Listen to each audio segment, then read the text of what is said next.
el tema que nosotros estamos trabajando ahorita con mis compañeros es sobre la insensibilidad de los jóvenes ante la violencia que los medios de comunicación muestran. Entonces nosotros queremos saber el punto de vista de un psicólogo, ¿verdad? Entonces queríamos empezar pues por preguntarle que por qué usted cree que los jóvenes se han vuelto tan insensibles ante los actos violentos. Bueno, primero hay que recordar un poquito el enfoque histórico de la violencia. Yo le remitiría a ustedes a un estudio documental hecho por la Universidad de Costa Rica junto a una universidad estadounidense sobre la ética y la cultura de la violencia. Si ustedes revisan el documento ese bajo el auspicio de Patricia Alvarenga, se van a dar cuenta que los hechos delictivos en El Salvador desde 1912-1916 han sido un pan de cada día. Por lo tanto, antes del siglo XX, finales del siglo XIX, hay una cultura de la violencia que se ha ido, diríamos, trasladando o se ha ido, diríamos, en alguna medida pasando, entre comillas, socializando a las diferentes generaciones. Ese estudio tendría que ser clave para cualquier comunicador o cualquier estudioso de la información desde el punto de vista psicosocial o social, informativo, sobre la violencia y entender por qué se da ese fenómeno de la insensibilidad. Hay una cultura de la violencia, según Patricia Alvarenga, que viene de hace unos siglos, ¿ya? Y eso es un trabajo que pueden ustedes buscarlo en la biblioteca de la Universidad Nacional o en la UCA. Desconozco si está acá el documento en la UDB. Entonces mi respuesta sería: hay insensibilidad de los jóvenes en el sentido que ha habido previamente, antes de la guerra en El Salvador, ¿ya?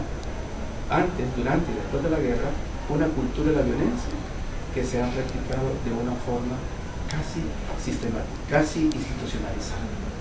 Esa es la primera aproximación desde mi punto de vista como psicólogo. ¿Y qué opina usted sobre las noticias, los hechos violentos que muestran? ¿Qué opina usted sobre el tipo de información que estas personas manejan? Bueno, en primer lugar, como psicólogo uno se pregunta qué tanto es el amarillismo lo que predomina en los medios de comunicación. Muchas veces los medios, por llamar la atención, por justificar una forma de ver la realidad bajo ciertos intereses, que pueden ser los intereses de los grandes dueños de los medios de comunicación en El Salvador, dan un sesgo informativo a la violencia.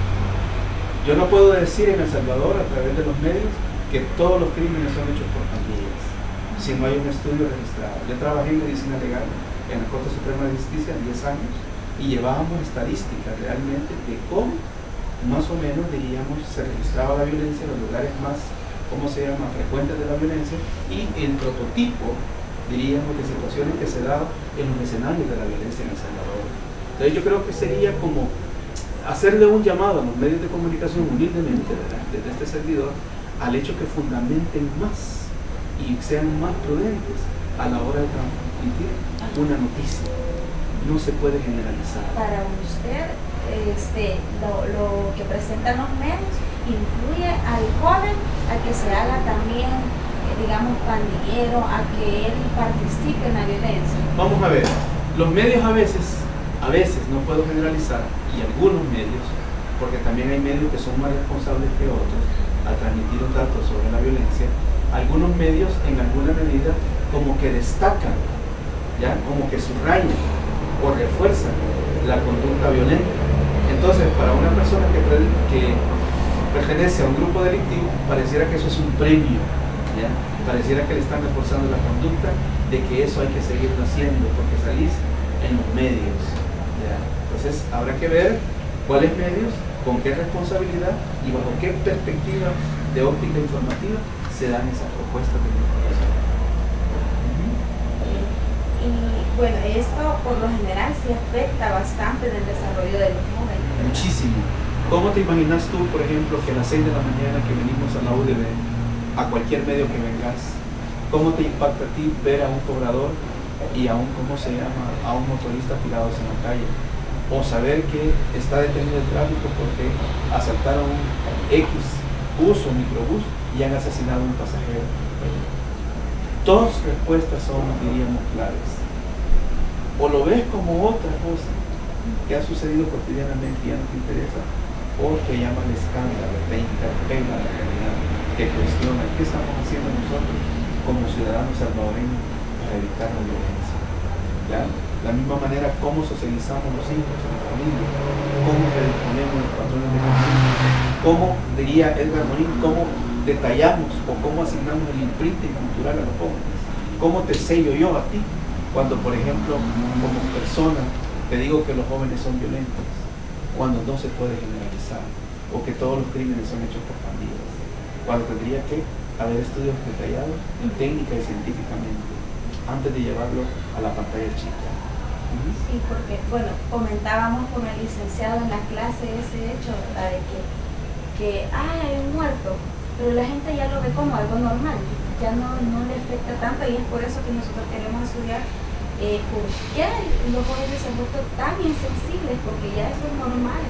Les recomiendo un estudio a ustedes y a sus compañeros, el estudio sobre, diríamos, los jóvenes en El Salvador, hecho por María Santa Cruz y publicado por la revista ECA en el 2005, enero 2006 o 2005.